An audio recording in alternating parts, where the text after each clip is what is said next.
Welcome, dear Toastmasters. We are here on this Sunday night to learn about becoming a DTM, a Distinguished Toastmaster, the thing that everybody brags about, puts up on their Facebook pages, the thing that everybody is proud to become. So the question is, how hard can it be? Well, tonight I'm hoping to find the answer to that.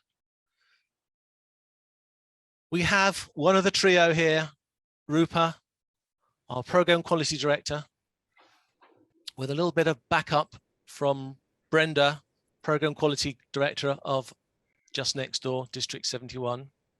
Welcome to you all. Thank you very much for giving up your evening. This was probably the best decision you made this weekend.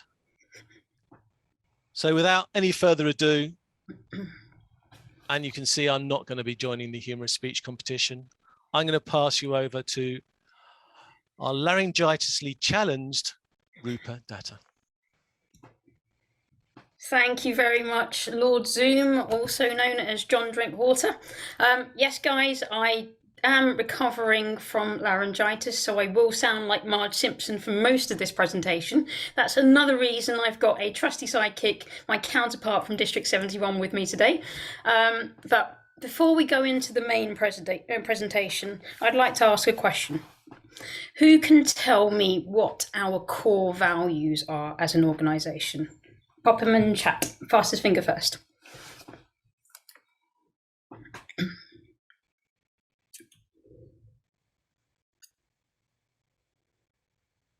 Actually, I can't see the chat. So, John, would you be able to tell me who was first? Oh, there we go. I can see the chat. All good. There is the background image. Nice one, David. Okay. They all miss the respect, though, Rupa. They didn't see that one behind your head. They didn't. Okay, there we go. Nice one, David, for catching that. And that wasn't done deliberately. I'm sticking with the slide for now. The reason I'm bringing up our core values today, two. Firstly, we are expecting quite a number of people to still join as latecomers, and you guys could be from all over the world. So there are different opinions when it comes to certain projects within Toastmasters, but Brenda and I want to keep it to what the guidelines are and what the rules state. So please remember that when we're going through the webinar. Also, when we're talking about our education program and our curriculum and the route to becoming a distinguished Toastmaster rather than a DTM, it's about taking on these roles with our core values in mind. So I will keep that slide and above what's on my head there as we go through this. So please remember that as we go through this presentation. We've got a lot to cover in about 20 to 25 minutes, and then we'll go to questions, and Brenda's probably going to lead that session given the state of my voice. A lot of what we're going to cover tonight as well warrants webinars in their own right. So yes, feel free to ask as many questions as you want, but the chances are we'll direct you to another session that will go into greater detail. Okay, without further ado, let's get this show on the road. So how do I become a distinguished Toastmaster? John, will you launch the second poll, and let's see where people are on their journey at the moment.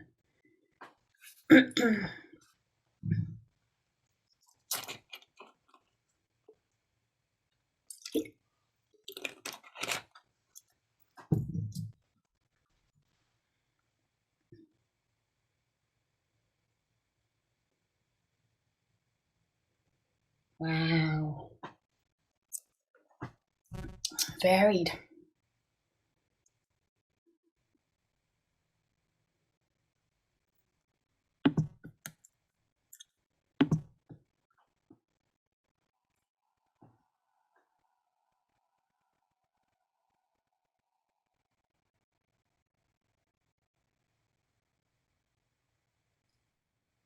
There are two questions there, if anyone's not realised that.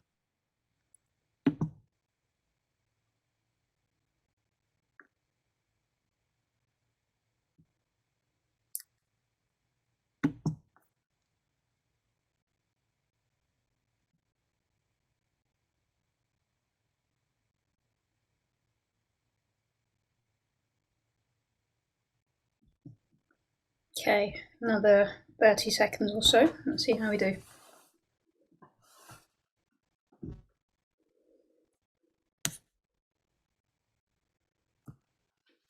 And I'm definitely going to give a shout out to the person that said that they're just curious. They don't know that we can find out who they are, do they? In fact, I can find out within 30 seconds of ending the poll. Okay, we're ready to the end of the poll. You reckon we're going to get any more? I think the rest of them have too shy.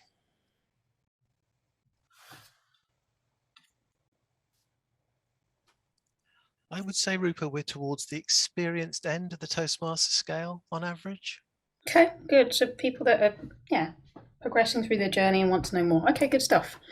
Thank you for sharing, guys. The person that said they're here just because they're curious, well done, because that is the first step. Without curiosity, there's nothing. And yes, Brenda and I can talk you through some of the steps, but a lot of it is going to rely on you to take the next steps yourself and look up some of this information. Go back to the slides. Okay, so who have you got in the room tonight? A little bit about myself. I am District 91's Programme Quality Director. Dave, that is the UK South, just for reference. I am not a Distinguished Toastmaster yet. I estimate it will take me another 3 years on my current trajectory, but that can go slower or as fast as one wishes. I've been a Toastmaster for 5.5 years, and actually the leadership roles I've taken in Toastmasters have taught me a lot. So it's not just about becoming a Distinguished Toastmaster. There's lots of other learning experiences within Toastmasters. However, we can cover that on another webinar. And I'm delighted to be able to have my counterpart in District 71, which is the north of England, Dave, where Middlesbrough is, and Ireland, Brenda Lannon, who is a Distinguished Toastmaster, but I'll let her introduce herself. Brenda, over to you.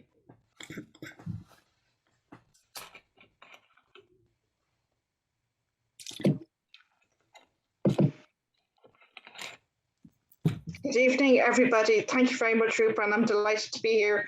I'm a Toastmaster since 2010, and I'm celebrating my 11th anniversary on the 1st of October. Thank you, Brenda. Oh, sorry. No, go ahead.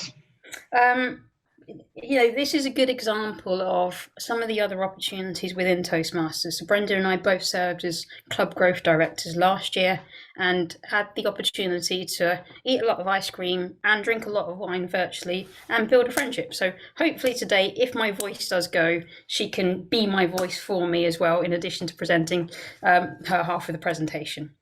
So moving on, the format we're going to take is the first slide and the last slide are the first and last steps, but the bits in between, arguably you can do in any order. So the first bit, I hope that everybody knows by now that there are currently 11 learning paths to choose from. If there isn't anyone that knows that, then by all means get in touch with your VPE or your area director. There's 11 learning paths to choose from. In order to get off the ground, you need to, of course, be enrolled in a path in Basecamp. Unfortunately, there are some people that still haven't even done that and taken that step. So can I urge you, as part of your own leadership, to actually check, go back to your clubs and check, is your club 100% enrolled in Pathways? If not, why not? And maybe reach out to some of those people and find out why not, and help them along their journey. We do have already, the data is starting to show that people get to maybe level 2 and then start to peel off, shall we say, or get a bit lost as to what they should do next. Levels 3, 4, and 5 tend to be the projects that take longer and are more leadership oriented. So the stuff that Brenda will be talking about actually is in harmony with doing levels 4 and levels 5, because it gives you more opportunities to apply those projects. One thing that I will flag at this point is it's completing 2 paths. That's up to level 5 in both paths. But sometimes people forget that there's one final project to do just to complete it, and that is to reflect on your path to actually take you to path completion. Doesn't take very long, but it's quite powerful as far as being an experiential learning organisation is concerned. The next bit, or the next stream, shall we say, is what I like to call taking Toastmasters outside of Toastmasters. So yeah, we can be really good at speaking within Toastmasters and get really comfortable in our clubs and even get comfortable doing things like this.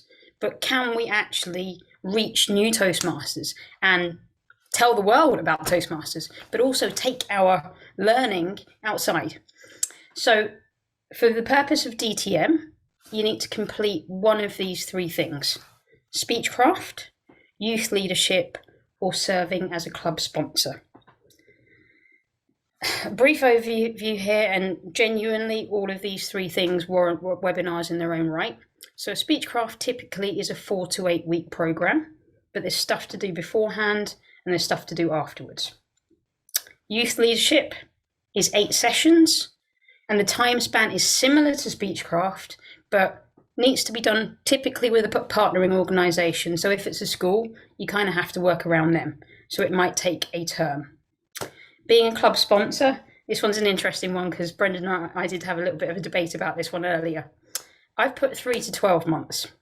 It can be longer, it can even be shorter, but I'm going to say that the sweet spot is about 3 to 12 months. And the reason I'm putting 3 months in is if it's an advanced club or a corporate, that tends to be the shorter end of the spectrum. And 12 months is if it's a really brand new club and people lose focus. But as I said, that actually is a webinar in itself. A bit more of an overview on these 3 things. So Speechcraft last year was digitized, and yeah, this new version is very much user friendly. It is more expensive than previous versions. So all that's happened is it's digitized the paper copy that used to be around and has been updated for modern day, shall we say. And what is Speechcraft? Again, I like to think of it as a Toastmasters taster. You're building a course that's a ready-made course and delivering it to people that are not Toastmasters. Sometimes it can be used in a club environment. We use it a lot, both in 91 and 71 for new club building. So it could feed into being a club sponsor as well.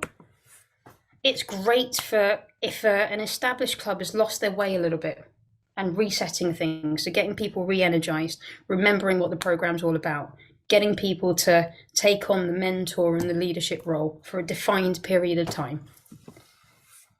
It's a great sign of club quality. And I put this in here because it's a club run activity. So Dave from Casterbridge Speakers, which is in D91, for example, if he wanted to run a Speechcraft, he would need to do it with the support of the rest of his club.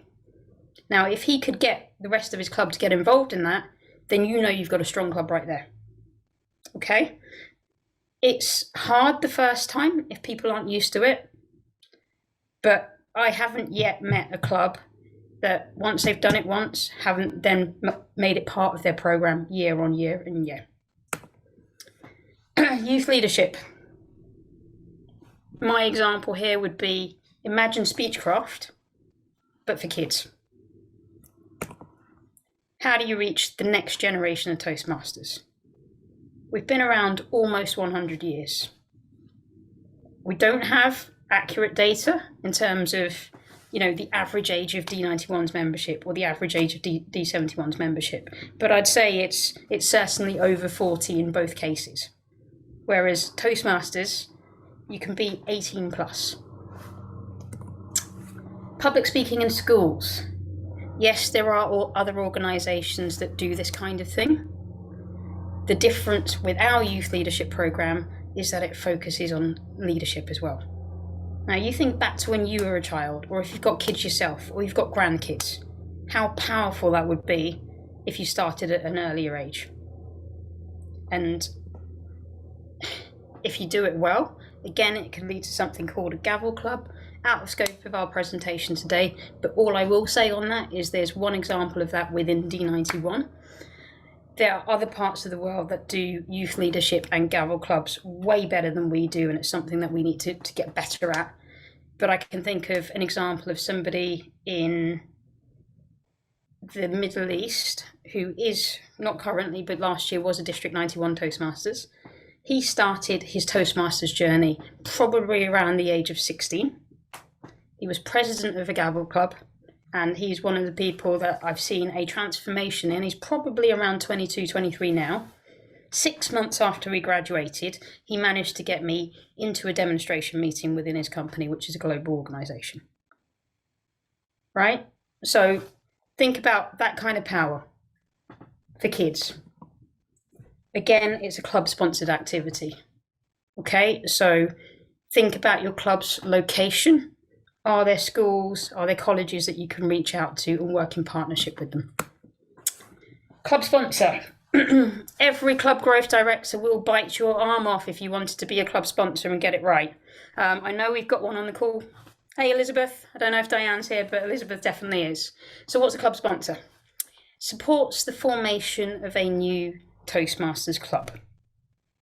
The length of service, sort of touched on that earlier, but the end of the service is when that club charters and for a little while afterwards. You don't leave. It's like taking, having birth, right? So the club sponsor is almost going through maternity. The new club is born. You don't just leave the baby to do what it wants, right? But if you get this right, then it feeds into something that Brenda's going to talk about in a little bit. Hands over to club mentors. That's almost like being a midwife, I suppose, right? And the area director. So if we get it right and we build sustainable clubs, it starts from the club sponsor. Can be appointed by a club growth director. And again, something that we probably need to work on both in D91 and D71 is it's not the club coordinator. So somebody that might have an idea to start a club and puts in that application to organise to Toastmasters International is the club coordinator. Now, very often, the first club sponsor is also the club coordinator, but they don't have to be the same person. In a corporate environment, the corporate sponsor, so the person that's maybe signing off the budget or funding the Toastmasters Club, isn't the same as being a Toastmasters Club sponsor. So just wanted to flag that at this stage. And at this point, I will hand over to Brenda so I can rest my voice a bit and she can take over for the leadership track. Brenda, over to you. Thank you very much, Rupa. Next slide, please, Rupa.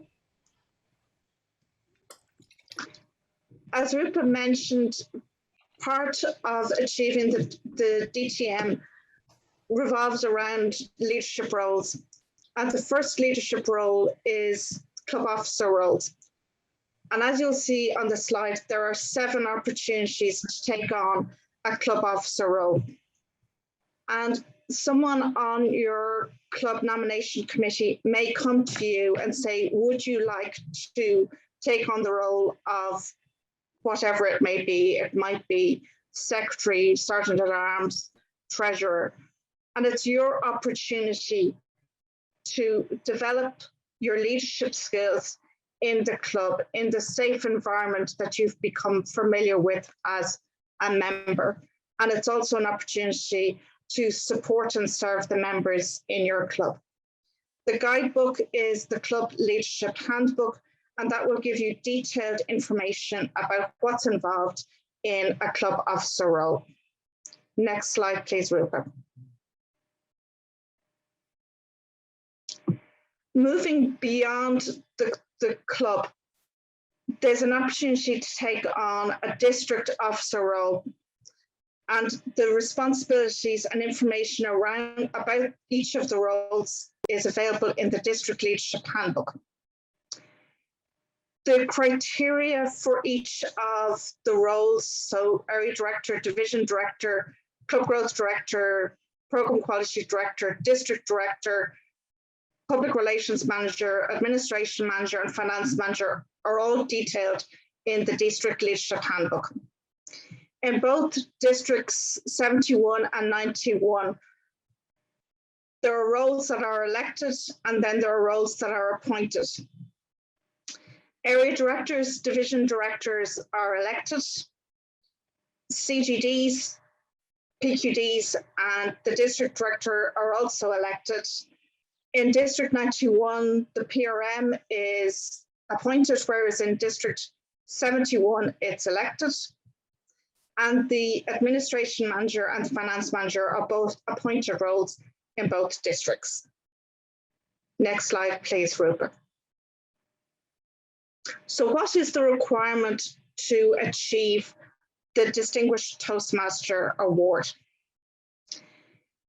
For most clubs that meet on a fortnightly basis, club officers need to serve a 12-month assignment in their role.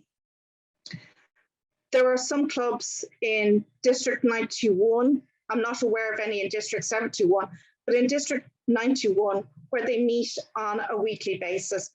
And for these clubs, club officer elections are held every 6 months. So the term starts on the 1st of July and runs for the following 6 months to the end of December. And the next term is the 1st of January to the 30th of June.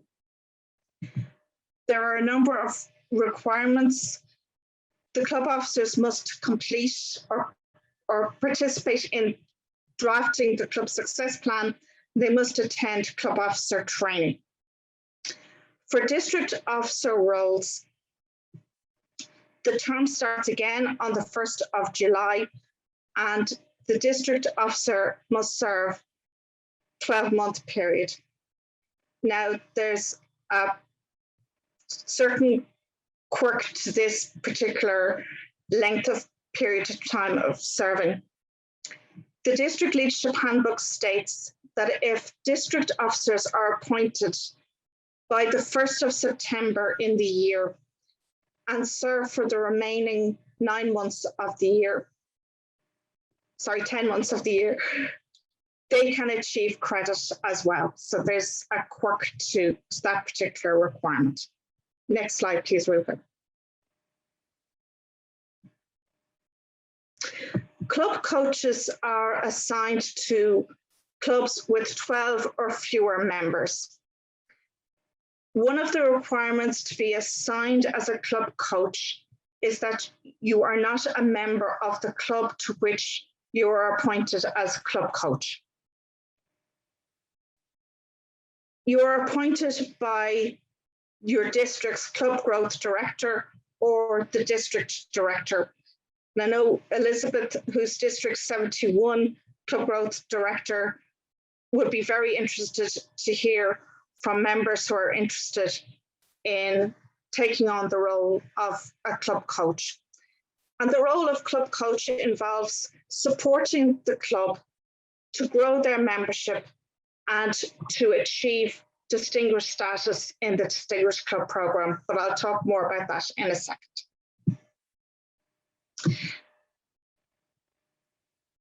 For achieving credit for the Distinguished Toastmaster Programme, you support your club to grow its membership by a net growth of 5 members or to reach 20 members. And you also support the club to achieve distinguished status in the Distinguished Club Programme. There's an exception for this year that was announced by Toastmasters International Headquarters. And the exception is that the club coach must serve for a period of 6 months. They must support the club to achieve distinguished status by the 30th of June 2022. And they must bring the club, support the club to achieve 20 members. That's the exception for this year. And if you achieve all those, you will be awarded district leadership credit. Next slide, please, Rupert. Rupert mentioned in her presentation that club sponsors bring new clubs to charter status. And then they hand the club over to the club mentor.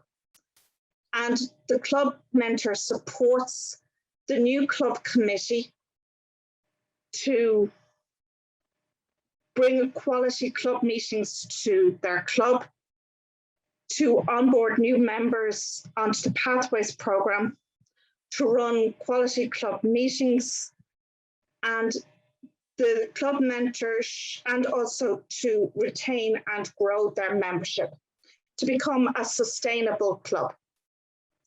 The club mentor is normally named on the charter papers or can be appointed by the club growth director or district director within 60 days of the date of charter. Next slide, please, Rupert. The requirement to be awarded DTM credit is to serve as a club mentor for between 6 months and a year. And the approval is granted by a charter member of the club committee. And an email should be sent by that member to newclubs@toastmasters.org. Next slide, please, Rupert. Back to you, Rupert. That one would be me. And just to clarify that for the purposes of DTM, you need to do club coach or club mentor. If there are no club sponsors and new clubs being born, then there's not enough opportunities for club mentors, and club coaches need to be appointed by the club growth director or the district director, and that's where a club is struggling and has lost membership at an alarming pace, shall we say. Finally, the Distinguished Toastmaster Project. What is it?